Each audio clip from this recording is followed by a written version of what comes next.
Hello friends, welcome back to my YouTube channel. Today I will teach you very interesting chapter of mathematics. So please listen carefully and try to understand this chapter.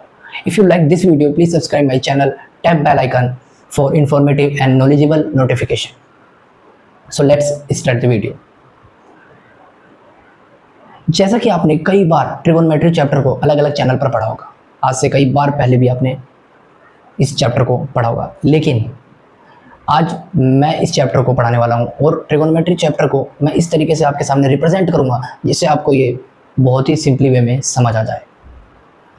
लेकिन आपने ये सोचा है कि आपने जब भी ये ट्रिगोनोमेट्री चैप्टर पढ़ा तब आपको ट्रिगोनोमेट्रिक रेशियो टेबल याद करनी पड़ी। ट्रिगोनोमेट्रिक रेशियो की टेबल आपको याद करनी पड़ती है हमेशा, ठीक है।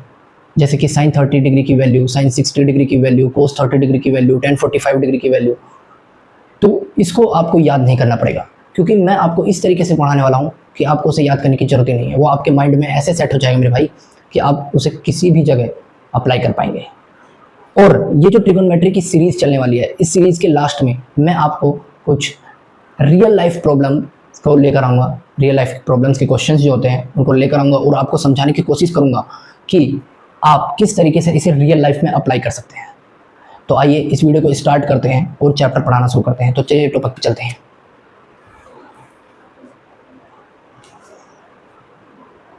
तो स्टूडेंट्स, आज हम पढ़ने वाले हैं ट्रिगोनोमेट्री।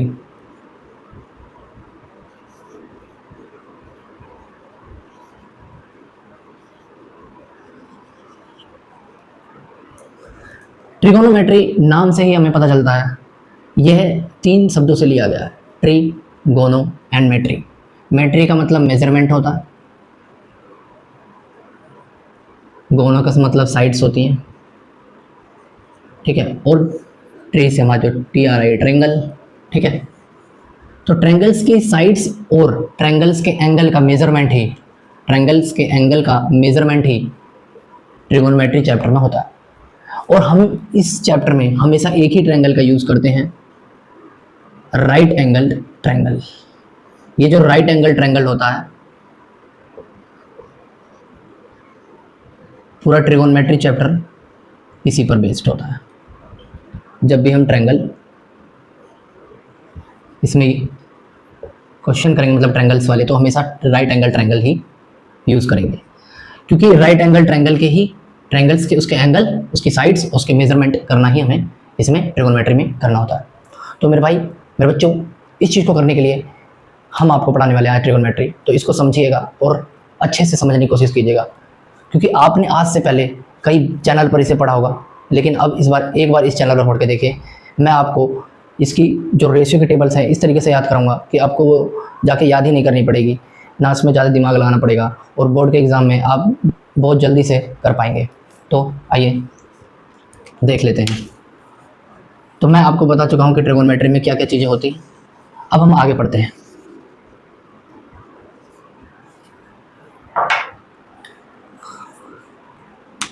सबसे पहले हम ट्रिगोनोमेट्री फंक्शंस पढ़ेंगे। फंक्शन, तो इसके ट्रिगोनोमेट्री के 6 फंक्शन होते हैं। ये आपको याद रखने को sine theta, cos theta, tan theta, cosec theta, sec theta and cot theta. अब इनकी वैल्यू देख लेते हैं, ये या फिर ये किसके इक्वल होते हैं ये देख लेते हैं। जैसे साइन थीटा का जो ट्रिगोनोमेट्री फंक्शन होता है वो क्या होता है, तो इसका जो फंक्शन होता है वो राइट एंगल ट्रायंगल से ही लिया जाएगा। देखिए राइट एंगल ट्रायंगल में आपको यहाँ पे एक बना के दिखाता हूँ। ये हमारा राइट एंगल ट्रायंगल हो गया।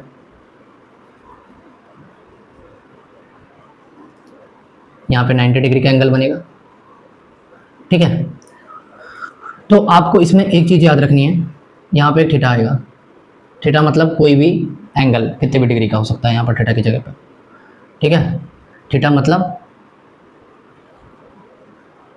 एनी डिग्री ऑफ एंगल, ये होता है थीटा मतलब, ठीक है। तो थीटा के सामने वाली वैल्यू मतलब अपोजिट, थीटा के अपोजिट वाली, थीटा एंगल के अपोजिट वाली जो वैल्यू होगी लेंथ की, जो वैल्यू होगी लेंथ की, वो यहाँ पर लिखी जाती है, ठीक है। लेकिन हम इस लेंथ को बोलते क्या, तो इसे हम परपेंडिकुलर बोलते हैं, परपेंडिकुलर। और यहाँ पर जो हम वैल्यू लिखते हैं वो कुछ भी हो सकती है, 1 से लेके कितनी भी हो सकती है, बस यहाँ पर हम उसे मीटर में, सेंटीमीटर में, ठीक है, ऐसे लिखते हैं क्वेश्चन के अकॉर्डिंग, जो भी क्वेश्चन में दिया होता है। ऐसी जिस पे 90 डिग्री का एंगल बन रहा है उसको हम बेस बोलते हैं, और इस वाली इस लेंथ हाइट को हम हाइपोटेनस बोलते हैं, हाइपोटेनस, ठीक है। तो ये हाइपोटेनस होती है जो कि 90 डिग्री एंगल के अपोजिट साइड में, एंड थीटा के अपोजिट साइड में हमारा परपेंडिकुलर होता है। अगर थीटा ये होगा, मान लीजिए अगर ये राइट एंगल ट्रायंगल हो गया और थीटा ये है, तो चेंज हो जाएंगे, हाइपोटेनस तो वही रहेगा,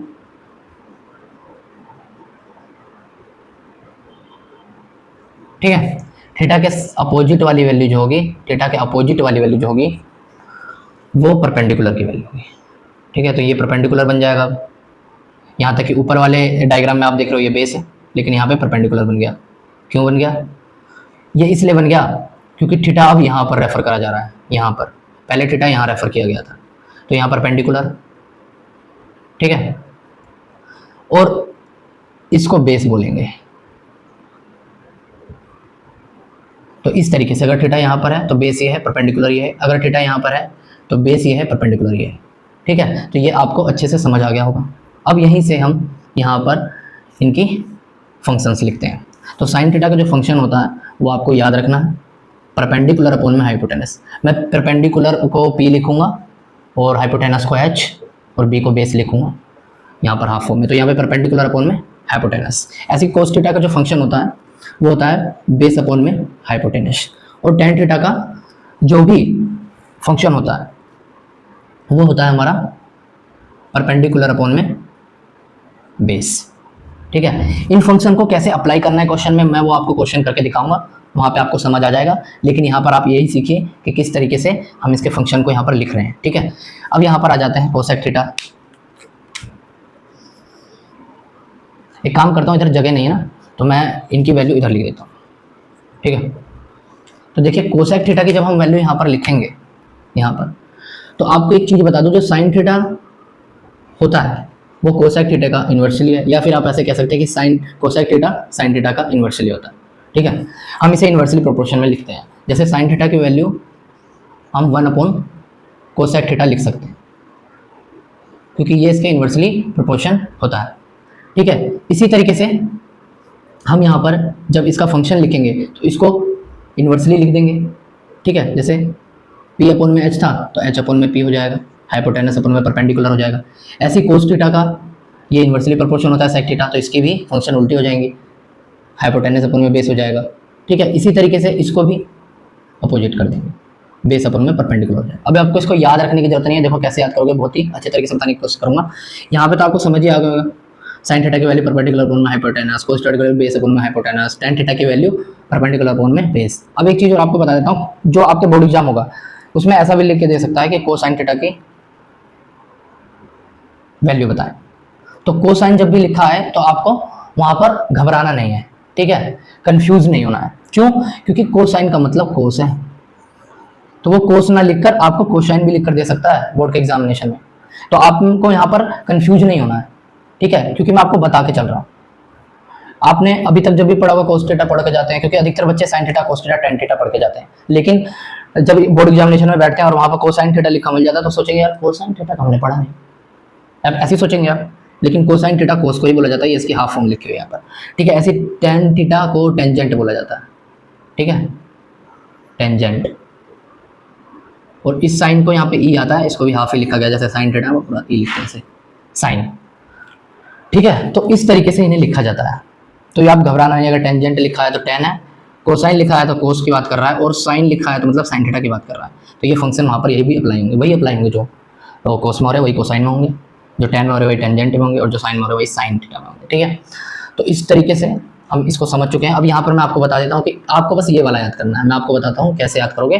देखिए कोसेक थीटा HP लैपटॉप से याद कर लीजिए, HP laptop, cosec theta HP laptop से याद कर लीजिए। यहाँ पे हाइपोटेनस अपॉन में बेस है। देखो HB पेंसिल होती है ना मेरे भाई, HB पेंसिल, पेंसिल पर देखिएगा आप HB लिखा होता है, ठीक है, तो वहाँ से याद रख लीजिए सेक थीटा, ठीक है, इजिकल टू H अपॉन में B, HB पेंसिल से। और ये हो गया ब्लड प्रेशर, कोट थीटा को ब्लड प्रेशर से याद रख लीजिए। BP, जो हम BP टेस्ट करते हैं, BP नपवाते हैं, ठीक है, मेजर करते हैं, तो इस तरीके से आप इसको याद रख सकते हैं। दूसरा तरीका और है, उसको देख लीजिए, यहाँ पर मैं लिख के दिखा देता हूँ आपको।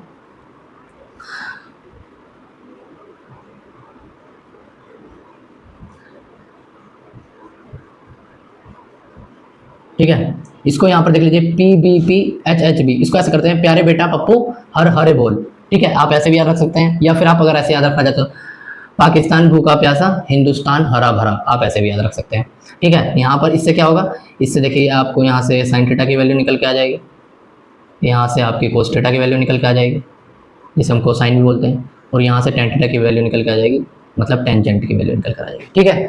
तो ऐसे भी इसे याद रख सकते हैं। तो आप इसका एक बार स्क्रीनशॉट ले लीजिए, फिर मैं आगे पढ़ाता हूँ।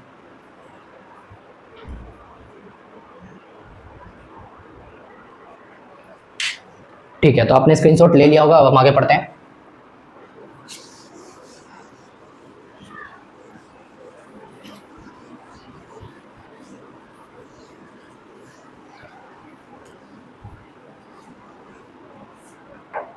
अब देखिए, जो आप ट्रिगोनोमेट्रिक रेशियो के टेबल याद करते हैं, उसको याद करने की जरूरत नहीं है। मैं आपको बताऊंगा कि साइन 30 की वैल्यू 1/2 कैसे होती है, साइन 60 की वैल्यू √3/2 कैसे आती है, वो कहाँ से आती है, उसका ओरिजिन कैसे है, उसका ओरिजिन कहाँ है। तो आइए मैं उसको आपको ये समझाने की कोशिश करता हूँ। तो आपने प्रोट्रैक्टर तो देखा होगा, कई बार यूज भी करा होगा प्रोट्रैक्टर को। ये हमारा प्रोट्रैक्टर, जिसे हम चांदा बोलते हैं, डी बोलते हैं, जिससे हम एंगल्स बनाते हैं ज्योमेट्री में। अगर ऐसे ही यहाँ पर रख दिया जाए तो आप देखिए, ये जो होता है पूरा 180 डिग्री का होता है, ऐसे सामने 90 डिग्री का एंगल बनता है, ठीक है, पूरा ये 180 डिग्री का होता है, सामने 90 डिग्री का एंगल बनता है, और यहाँ पर ऐसे 30, 45, 60, 65 ऐसे करके एंगल बनते हैं, ऐसे इधर भी एंगल बनते चले जाते हैं। तो अगर नीचे भी हो तो ये पूरा 360 डिग्री का हो जाएगा। अगर हम पूरे को लें 360 डिग्री का हो जाएगा। तो ये क्या करते हैं, यहाँ पर आप एक चीज़ देख पा रहे हैं, इस चीज़ को, जो यहाँ पे 90 डिग्री का एंगल बन रहा है, ये इधर भी एक एंगल बन रहे हैं 180 डिग्री के, तो ये कॉमन जो है दोनों में, तो ये आप प्लस देख पा रहे हैं। इस प्लस को देखिए, तो मैं आपको यहाँ पर बना के दिखाता हूँ। ये देखिए, ये प्लस बना था हमारा, जो नंबर लाइन हम बनाते हैं एक्स वाई एक्सिस वाली, कोऑर्डिनेट ज्योमेट्री जब पढ़ते हैं तो वही है ये, ठीक है। तो यहाँ से मैं आपको क्या समझाना चाहता हूँ, वही ट्रिगोनोमेट्रिक रेशियो टेबल जो आप याद करते हैं वही समझाने की कोशिश करूँगा। तो देखिए, यहाँ पर हमारा 90 डिग्री का एंगल बनता है, यहाँ पर 180 डिग्री का एंगल बनता है, यहाँ 270 डिग्री का एंगल बनता है, यहाँ से यहाँ तक, इसके बीच में जितने भी एंगल होते हैं वो आ जाते हैं 270, और यहाँ पर बनता है 360 डिग्री का, और 0 डिग्री का एंगल यहाँ से स्टार्ट होता है ऊपर से। तो ऐसे करके ऐसे यहाँ तक जो भी हमारा ट्रिगोनोमेट्रिक रेशियो टेबल होता है, उस टेबल में हम 0 degree, 90 degree, 30 degree, 45 degree and 60 degree, बस इन्हीं की ही वैल्यू याद करते हैं। तो मैं पहले यहाँ से लेके यहाँ तक की वैल्यूज़ जो हमारे टेबल में होती है, ट्रिगोनोमेट्रिक रेशियो टेबल में कैसे आई हैं वो समझाऊंगा, ठीक है। 90 डिग्री से आगे की वैल्यू अगर पूछ रहा है, जैसे 270 डिग्री की पूछ ली, 180 से पहले 185 की वो बात की, 185 डिग्री की पूछ ली, या 175 की पूछ ली, ठीक है। तो ये कैसे निकलेंगी, ये भी मैं आपको नेक्स्ट वीडियो में बताऊंगा, जो ट्रिगोनोमेट्रिक रेशियो की ये जो सीरीज़ चल रही है, ठीक है, उसमें मैं आपको समझा दूँगा। लेकिन आज हम देखेंगे कि 90 डिग्री तक की कैसे हम ट्रिगोनोमेट्रिक रेशियो निकालते हैं, ठीक है। क्यों होती है 30 डिग्री की वैल्यू 1/2 साइन 30 डिग्री की, तो वो समझने की कोशिश करेंगे। तो सबसे पहले मैं आपको बताऊंगा 30 डिग्री और 60 डिग्री की वैल्यू कैसे आती है। 30 डिग्री और 60 डिग्री की वैल्यू सभी फंक्शंस के साथ, sine theta, cos theta, tan theta, cosec theta, sec theta, cot theta, सभी फंक्शन के साथ बताऊंगा कि उनकी वैल्यू कैसे आती है और क्या होती है, ठीक है। तो आइए इसे रफ कर लेते हैं और समझाता हूँ मैं आपको।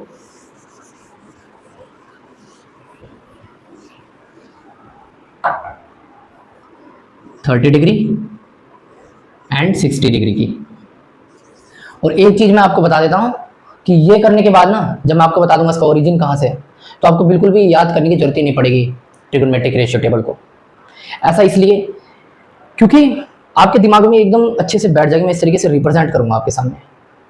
तो आप देखिए, वीडियो पूरी देखिए और फिर बताइएगा। और अगर वीडियो अच्छी लगे तो चैनल को सब्सक्राइब कर दीजिएगा और शेयर कर दीजिएगा भाई सबको, जिससे सबके पास ये वीडियो पहुंच जाए, ठीक है। और अच्छे से सब समझ पाए, बोर्ड एग्जामिनेशन में कोई भी बच्चा फेल ना हो। मेरी तो यही दुआ है भाई, मैं यही करता हूँ। क्या है, बेकार से बेकार बच्चा हो जो बिल्कुल भी नहीं पढ़ पा रहा है, लेकिन इस वीडियो को देख के अच्छे से समझ जाए इस ट्रिगोनोमेट्री चैप्टर को, और अच्छे से वो बोर्ड एग्जामिनेशन में क्वेश्चन करके आए इसके।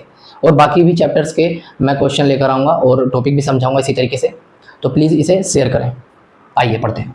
30 डिग्री एंड 60 डिग्री कैसे निकलेंगी इनकी वैल्यूज। तो हम एक इक्विलेटरल ट्रायंगल लेते हैं इसके लिए, ठीक है। ये एक इक्विलेटरल ट्रायंगल है जिसकी साइड्स इक्वल होती हैं। यहाँ पे 90 डिग्री का एंगल बनता है, यहाँ 60 डिग्री का एंगल, और यहाँ 30 डिग्री का। अब हमने 30 डिग्री और 60 डिग्री इसलिए लिया है क्योंकि हम इन्हीं दोनों की वैल्यू निकालना चाहते हैं। और 90 डिग्री, यहाँ पे 90 डिग्री इसलिए लिखा होता है क्योंकि यहाँ पे 90 डिग्री का एंगल बन रहा है। और देखो तीनों को सम करके 180 भी बन रहा है। जैसा कि हम एक प्रॉपर्टी पढ़ते हैं ट्रायंगल की कि all angle, sum of the all angle is equal to 180 degree, जो कि ट्रायंगल के होते हैं, ठीक है। तो 30 डिग्री एंड 60 डिग्री की वैल्यू कैसे निकालेंगे हम ट्रिगोनोमेट्रिक रेशियो टेबल के, आओ देखते हैं कैसे निकालेंगे। तो यहाँ पर जो हमने इक्विलेटरल ट्रायंगल लिया है, इसमें आप देखिए, अगर मान लीजिए यहाँ से यहाँ तक की लेंथ a है तो ये लेंथ 2a हो जाएगी। अब आपके मैंने से 2a क्यों लिया है, तो ये भी एक स्पेसिफिक ट्रायंगल की प्रॉपर्टी है, ठीक है। इसका मतलब ये होता है कि 30 डिग्री के अपोजिट साइड में जो भी लेंथ होती है, उस लेंथ, वो जो लेंथ होती है वो हाइपोटेनस की हाफ होती है, हाइपोटेनस की लेंथ की। तो इसीलिए ये 2a तो ये a है, अगर ये a है तो ये दोगुनी हो जाएगी, क्योंकि तभी तो ये हाफ बनेगा, ठीक है। तो अगर ये a है, ये 2a है, तो ये निकल के आ जाएगा हमारा √3a, ठीक है। तो यहाँ से देखिए, अब मैं आपको सिखाता हूँ। अब देखिए sin 30 डिग्री की निकालिए। अब देखिए थीटा का मतलब होता है, मैंने अभी बताया, any degree of angle, any degree of angle of right angle triangle, ठीक है। तो sin 30 डिग्री की यहाँ पर हम लिखेंगे वैल्यू, जो कि रेशियोज वैल्यू होती है। तो देखिए कैसे निकालेंगे। sin 30 डिग्री हमने मतलब थीटा जो माना है वो 30 डिग्री को माना है ना, तो थीटा यहाँ 30 डिग्री यहाँ है, तो उसके अपोजिट साइड की वैल्यू और ये। तो देखिए साइन की वैल्यू जो हमने फंक्शन पढ़ा है वो क्या होता है, साइन थीटा का फंक्शन होता है परपेंडिकुलर अपॉन में हाइपोटेनस। तो यहाँ देखिए परपेंडिकुलर क्या है, ये है परपेंडिकुलर हमारा क्या है, बताइए यहाँ पे। इसके लिए परपेंडिकुलर क्या होगा, 30 डिग्री के लिए परपेंडिकुलर ये होगा। अभी मैंने बताया था, उसमें अभी पढ़ाते समय अपोजिट ए, तो लिख देंगे ए, ठीक है। यहाँ सही से लिख दूंगे ए, ठीक है। और हाइपोटेनस क्या होगा 2a, तो 2a लिख देंगे, ठीक है। ए से ए कट जाएगा तो ऊपर बचेगा 1, नीचे बचेगा 2, तो 1/2 निकल के आ गई sin 30 डिग्री की वैल्यू, जो कि टेबल में लिखी होती है ना मेरे भाई। बताओ बच्चों, sin 30 डिग्री की वैल्यू 1/2 ही तो लिखी होती है टेबल में, तो ये यहीं से निकल कर आई है। आइए अब देखते हैं cos 30 डिग्री की, cos 30 डिग्री की। जैसे कि cos की हमें पता है कि फंक्शन क्या होता है, बेस अपॉन में हाइपोटेनस।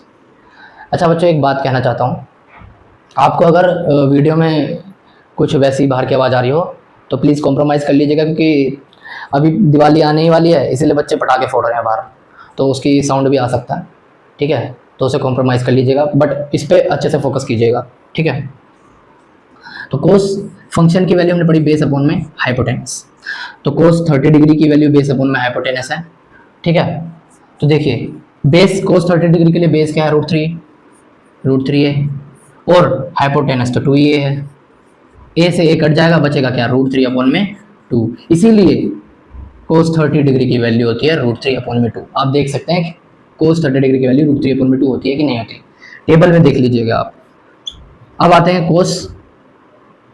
साइन। अभी तो tan रह रहा है ना, तो tan का पहले निकाल लेते हैं, tan 30 का, फिर उसके बाद sin 60 का निकालेंगे। मैं sin 60 का निकालने जा रहा था, तो आइए देखते हैं tan 30 डिग्री की वैल्यू क्या होती है। तो tan 30 डिग्री लेंगे, तो tan 30 का मतलब हमारा होता है भैया परपेंडिकुलर अपॉन में बेस। तो परपेंडिकुलर 30 डिग्री के लिए परपेंडिकुलर क्या है, a है, और बेस क्या है, √3 है। a से a हम काट देंगे, 1/√3 बचेगा, जो कि tan 30 डिग्री की वैल्यू हो जाएगी। आप टेबल में चेक कर सकते हैं। ठीक है, आइए अब हम साइन की भी निकाल लेते हैं, साइन 60 की, सभी 60 डिग्री की, सभी की साइन की, कोस की, tan की निकालेंगे। तो साइन 60 डिग्री की देखिए 60 डिग्री यहाँ पर है, तो फंक्शन तो वही है परपेंडिकुलर अपॉन में हाइपोटेनस, पर यहाँ पे चेंज हो जाएगा रेशियो। कैसे? क्योंकि अब 60 डिग्री यहाँ पर है और थीटा ये है, तो थीटा ये है तो इसके रेफर में चलेंगे तो इसके लिए परपेंडिकुलर √3 होगा, तो परपेंडिकुलर होगा √3a अपॉन में हाइपोटेनस होगा 2a, तो a से a को काट देंगे और वैल्यू निकल के आएगी √3 अपॉन में 2। तो साइन 60 डिग्री की वैल्यू होती है √3 अपॉन में 2। आइए आगे चलते हैं। इसी तरीके कोस 60 डिग्री की वैल्यू निकाल लेते हैं, जो कि हमारी होती है बेस अपॉन में हाइपोटेनस। क्या होती है? कोस 60 डिग्री, कोस का फंक्शन क्या होता है? बेस अपॉन में हाइपोटेनस। तो कोस 60 डिग्री की वैल्यू हम निकालेंगे, बेस लेंगे 60 डिग्री के रेफर में, बेस क्या है? a है, हाइपोटेनस क्या है? 2a है, a से a काट देंगे 1/2 निकल कर आ जाएगा कोस 60 डिग्री की। इसी तरीके से अब tan 60 डिग्री की वैल्यू निकालेंगे। ठीक है, परपेंडिकुलर अपॉन में बेस, तो परपेंडिकुलर क्या है 60 डिग्री के लिए? √3a और बेस है a से a कट जाएगा √3, tan 60 डिग्री की वैल्यू हो जाएगी। अच्छा, आपने एक चीज़ नोटिस करी जब ये मैंने पूरा पढ़ा? नोटिस करिए, देखिए साइन 30 डिग्री की वैल्यू 1/2 है, तो यहाँ पे कोस 60 डिग्री की वैल्यू 1/2 है। इसी तरीके से कोस 30 डिग्री की वैल्यू √3/2 है, तो यहाँ साइन 60 डिग्री की वैल्यू √3/2 है। ठीक है, तो ये चीज़ इसकी उल्टी है, आप देख पा रहे होंगे, जो इसकी 30 डिग्री की वैल्यू है वो उसकी 60 डिग्री की वैल्यू है, जो इसकी 60 डिग्री की वैल्यू है उसकी 30 डिग्री की वैल्यू है। तो ये चीज़ आपको समझ आ गई होगी। ठीक है, तो देखा मैंने आपको बिना टेबल के कैसे बताया कि कहाँ से ये चीज़ आई है। अगर आप इक्विलेटरल ट्रायंगल को अपने बोर्ड एग्जामिनेशन में विजुलाइज कर पाते हैं, अपने माइंड में से विजुलाइज कर पाएंगे, तो आपको अपने आप ही समझ आ जाएगा कि मुझे क्या लिखना है, तो टेबल याद करने की जरूरत ही नहीं पड़ेगी। मान लीजिए अगर आपने टेबल भूल भी गए तो आप इसको विजुलाइज करके जल्दी से निकाल सकते हैं, क्योंकि आपको ये सारे फंक्शन पता है। अगर आपको फंक्शन पता है तो आप इसकी वैल्यू भी आराम से निकाल लेंगे। ठीक है, इसी तरीके से वैल्यू निकलती है। तो हमने अभी बताया आपको 30 डिग्री एंड 60 डिग्री की। ठीक है, अब पढ़ेंगे हम 45 डिग्री की कैसे निकालते हैं, साइन की, कोस की और tan की। ठीक है, और हाँ, आपका एक होमवर्क है, साइन 30 डिग्री की वैल्यू ऊपर 1/2 है, तो आप मुझे बताएंगे कोसेक की क्या है। कोस की अगर ये √3/2 है तो आप बताएंगे सेक की क्या है, और tan की ये है तो कोट की क्या है, ये आपको बताना है। क्योंकि आपको पता है कि अगर रेशियोज फंक्शन उल्टे होते तो ये भी फंक्शन उल्टे होते तो रेशियोज भी उल्टे हो जाएंगे। तो जैसे साइन 30 डिग्री की वैल्यू 1/2 है, तो कोसेक 30 डिग्री की वैल्यू 2 हो जाएगी, क्योंकि 1 नीचे आ जाएगा 2 ऊपर चला जाएगा। ठीक है, तो वो आपको अपने आप कर लेना है। ठीक है, ये आपका होमवर्क है। आइए अब हम करते हैं 45 डिग्री की।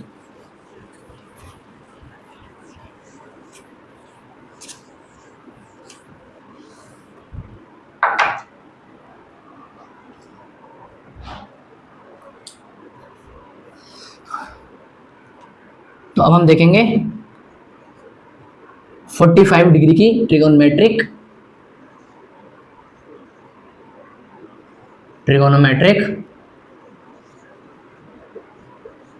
रेशियो क्या होता है। ठीक है, 45 डिग्री का। तो आइए देखते हैं। इसके लिए हम एक राइट एंगल ट्रायंगल लेंगे। उसमें भी राइट एंगल ट्रायंगल था, बस वो इक्विलेटरल था। वो क्यों बनाया था? वो एक प्रॉपर्टी के लिए बनाया था, जिससे प्रॉपर्टी को फॉलो कर पाए, तभी तो वहाँ पे a और 2a लिख पाया मैं। यहाँ पे ले लेंगे, तो ये देखिए, ये तो 90 डिग्री का एंगल बन गया। अब यहाँ पे 45 डिग्री और 45 डिग्री लिखेंगे। क्यों लिखेंगे? क्योंकि हमें 45 डिग्री की वैल्यू चाहिए, 45 डिग्री की वैल्यू चाहिए, इसलिए यहाँ 45 और 45। और आप ये भी देखिए कि इन तीनों का सम 180 डिग्री भी आ रहा है ना। 45 और 45 90, 90 90 180। ठीक है, तो इसको बड़ा बना देता हूँ थोड़ा, तो ये आपको समझ आ गया। यहाँ पे 90 डिग्री का एंगल बनना है और यहाँ पे 45 और 45 का। ठीक है, तो यहाँ पर क्या होगा, ये वाली और ये वाली जो लेंथ होगी वो सेम होगी, क्योंकि ये भी एक प्रॉपर्टी होती है। ट्रायंगल का जो एंगल होता है, अगर मान लो ये दो एंगल इक्वल हैं तो इसके अपोजिट साइड भी इक्वल होंगी। तो अगर एक ये ए है तो ये भी ए होगी। ठीक है, तो ये निकल के आएगी √2a। तो आइए अब कर लेते हैं। और ये वाली जो मैं निकाल रहा हूँ वो आपको बता दूँ, मैं पाइथागोरस थ्योरम से निकाली जा रही है। पाइथागोरस थ्योरम आपने पढ़ा होगा 9th क्लास में, पढ़ते हैं ना, तो उसी से आप निकाल लेंगे। ठीक है, और नहीं आता तो मैं आपको बता दूंगा नेक्स्ट वाले। तो आइए देखते हैं। साइन 45 डिग्री, जैसा कि हमें फंक्शन पता ही है साइन थीटा का, परपेंडिकुलर अपॉन में हाइपोटेनस होता है, ठीक है। तो यहाँ पे परपेंडिकुलर 45 डिग्री के लिए ये वाला परपेंडिकुलर ए है और हाइपोटेनस √2 है, ठीक है। ए से ए काट देंगे 1/√2 आ जाएगा, तो मतलब साइन 45 डिग्री की वैल्यू 1/√2 होती है, ठीक है। इसी तरीके से कोस 45 डिग्री की वैल्यू लेंगे, तो कोस का फंक्शन क्या होता है, कोस थीटा का, कोस थीटा का फंक्शन होता है बेस अपॉन में हाइपोटेनस, बेस अपॉन में हाइपोटेनस होता है। तो यहाँ पर हम लिखेंगे बेस ए और हाइपोटेनस √2 है, ठीक है। परपेंडिकुलर ए और वहाँ सही है और √2 है, ठीक है। तो यहाँ पे भी 1/√2 निकल के आ जाती है। इसी तरीके से tan 45 डिग्री की वैल्यू यहाँ पे लिख लेते हैं। tan 45 डिग्री की वैल्यू परपेंडिकुलर अपन में बेस होता है, तो परपेंडिकुलर हमारा है ए, बेस हमारा है ए, तो यहाँ से इसकी वैल्यू 1 निकल के आती है। tan 45 डिग्री की वैल्यू 1 निकल के आती है। एक बार इसे चेक कर लेता हूँ, बेस अपन में हाइपोटेनस, बेस ए और हाइपोटेनस √2 है, तो √2 सही है भाई, बिल्कुल। तो ये आप टेबल में भी चेक कर सकते हैं, साइन 45 की, कोस 45 की और tan 45 की यही होती है, ठीक है। अब हम पढ़ेंगे 90 डिग्री की ट्रिगोनोमेट्रिक रेशियोज की वैल्यू, ठीक है। तो आपने ये एक बार ले लेना है स्क्रीनशॉट।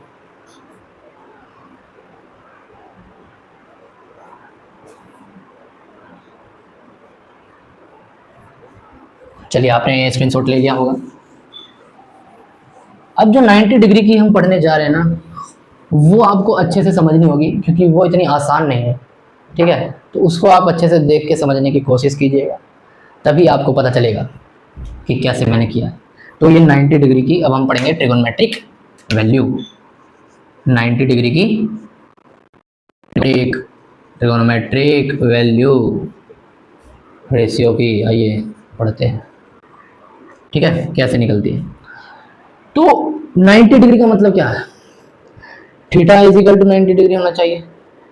अब जब हम राइट एंगल ट्रायंगल बनाते हैं, देखिए ये बात समझिए आप, 90 डिग्री का मतलब क्या है, थीटा इजिकल टू 90 डिग्री। जैसे कि मैंने आपको पहले ही बताया कि जब हम राइट एंगल ट्रायंगल ऐसे बनाते हैं तो थीटा का मतलब 60 डिग्री भी आया यहाँ पर, थीटा का मतलब 30 डिग्री भी आया यहाँ पर, आया था ना। और ऐसे ही थीटा का मतलब 45 डिग्री भी आया था अभी इससे पहले जो मैंने पढ़ा, ठीक है। तो थीटा की वैल्यू ये होनी चाहिए। इसी तरीके से जब हम 90 डिग्री का पढ़ेंगे तो थीटा की वैल्यू 90 डिग्री होनी चाहिए। लेकिन जब हम राइट एंगल ट्रायंगल बनाते हैं, देखिए, और यहाँ पे 90 डिग्री होता है और यहाँ पर थीटा होता है, लेकिन थीटा की वैल्यू तो 90 डिग्री है ही नहीं। जब ये लाइन सीधी होती, ये वाली सीधी होती, तभी तो थीटा की वैल्यू 90 डिग्री होती। तो यहाँ पर एक स्पेशल चीज है, तो उसे समझेंगे। इसे ए मान लीजिए, इसे बी मान लीजिए और इसे सी मान लीजिए, ठीक है। अब मैं आपको समझाने तक कोशिश करता हूँ, जो भी समझाने की वो समझिए। ये वाली जो चीज है वो 90 डिग्री होनी चाहिए। तो ये जब भी 90 डिग्री होगी, जब ये इधर की तरफ बढ़े, ये वाली लाइन इधर बढ़ती रहे, ऐसे ऐसे बढ़ती रहे तो ऐसे हो जाएगी, मतलब ऐसे लाइन है, ऐसे है लाइन, ठीक है। और अगर आगे बढ़ती रहेगी इधर से नीचे से आगे बढ़ती रहेगी तो सीधी हो जाएगी एकदम, तभी ये 90 डिग्री के, थीटा 90 डिग्री के बराबर हो पाएगा। तो थीटा को अगर 90 डिग्री के बराबर करना है तो इस वाले पॉइंट को आगे की तरफ ले जाना होगा, और जब हम आगे की तरफ ले जाएंगे तो ऐसे ऐसे राइट एंगल छोटा होता चला जाएगा। देखिए अभी जैसे इतना बड़ा है, फिर ये हो जाएगा, ठीक है। उसके बाद जब और आगे लेके जाएंगे पॉइंट को तो फिर ऐसा हो जाएगा, ठीक है। तो ये बढ़ता चला जाएगा और थीटा की वैल्यू छोटी होती चली जाएगी, क्योंकि मान लीजिए हम ऐसे देख रहे हैं और जब जैसे जैसे हम आगे चलते चले जाएंगे तो हमारा गर्दन पूरी ऐसे उठ जाएगी। तो ये जो ऐसे वैल्यू होगी वो 90 डिग्री की, हमारी जो आंखों से जो वो सीधा बनाएगी वो 90 डिग्री बन जाएगा, ठीक है। तो इसी तरीके से जब हम आगे आगे इस पॉइंट को ले जाएंगे तो ये बाद में जाके b इजिकल टू सी हो जाएगा, मतलब ये इसके इक्वल हो जाएगा, ठीक है। b इजिकल टू सी हो जाएगा, यहाँ पर ये आगे आगे बढ़ते चला जाएगा तो b इजिकल टू सी हो जाएगा। तो बी सी इजिकल टू क्या हो जाएगा हमारा 0, क्योंकि ये वाली लेंथ तो 0 हो गई ना जब इसमें सट के आके, तो ऐसे हो जाएगा ना, ये ऐसे बिल्कुल। तो b इजिकल टू सी हो जाएगा, ये तो बिल्कुल लेंथ सट गई सी में आके, b वाली भी, ठीक है। तो इसीलिए 90 डिग्री जब भी बनेगी, थीटा इजिकल टू 90 डिग्री जब भी बनेगा, जब ये इसमें सट जाएगा तो b इजिकल टू सी हो जाएगा। यहाँ पे ये चीज़ आपको गौर करनी है। तो बी सी इजिकल टू 0 हो गया। अब देखिए अब करेंगे तो साइन 90 डिग्री की वैल्यू निकालेंगे। जैसा कि हमें पता है कि इसका फंक्शन होता है परपेंडिकुलर अपॉन में हाइपोटेनस। तो परपेंडिकुलर जो अगर हम लेंगे यहाँ से, देखिए परपेंडिकुलर लीजिए एक बार, थीटा के सामने वाला परपेंडिकुलर ए बी, और हाइपोटेनस क्या होगा, AC। और अभी हमने पढ़ा कि B इजिकल टू सी हो गया, तो B की जगह पे C रखा जा सकता है, तो B की जगह पे C रख दिया मैंने, और AC तो है ही नीचे, AC से AC कट गया और वैल्यू क्या निकल के आई 1। तो इसीलिए sin 90 डिग्री की वैल्यू 1 होती है, टेबल में देख लीजिएगा। फिर अब आगे चलते हैं, cos 90 डिग्री परपेंडिकुलर अपॉन में हाइपोटेनस, ठीक है, सॉरी बेस अपॉन में हाइपोटेनस, ठीक है। कोस का फंक्शन ये होता है ना, बेस अपॉन में हाइपोटेनस। तो यहाँ पे हम देखेंगे बेस जो कि 0 हो चुका है, लेकिन बेस था क्या, BC था, और हाइपोटेनस क्या था, AC था, ठीक है। अब BC की वैल्यू तो हमें पता है ना कि BC की वैल्यू तो 0 है, BC इक्वल टू 0, क्योंकि BC तो सट गया 0 है, तो नीचे AC बचा।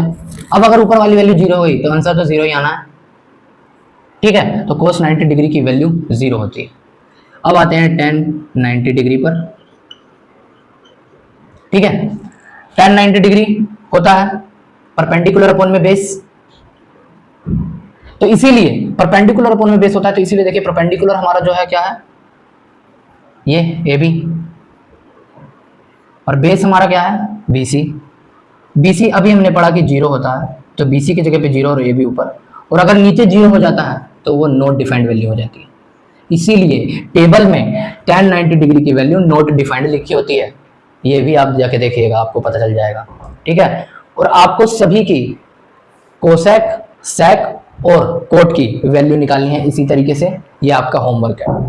तो आज के लिए इतना स्टूडेंट, फिर मिलेंगे इसके नेक्स्ट टॉपिक पर अगले वीडियो में। तो आज के लिए अलविदा चाहता हूँ। जय हिंद, जय भारत।